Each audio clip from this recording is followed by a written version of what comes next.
So in this video, you learn how to generate a QR code for your mobile hotspot on your Samsung Galaxy A26, A36, and A56.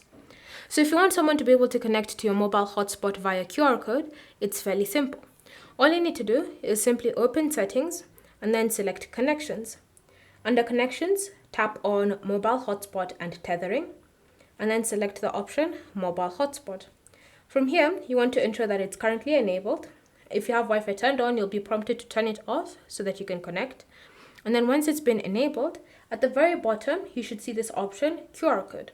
So all you need to do is simply tap on it once, and then it will give you a QR code for your mobile hotspot. So just grab your device that you want to connect to that mobile hotspot and hover the QR code scanner over it. Once you've done that, you will be prompted to confirm that you wish to join the network. So just tap on join. And once you've done that, you'll have successfully connected to the mobile hotspot of your phone. And so that's how you can generate a QR code for your mobile hotspot. Thank you for watching. If you have any questions or comments, leave them down below and we'll get back to you.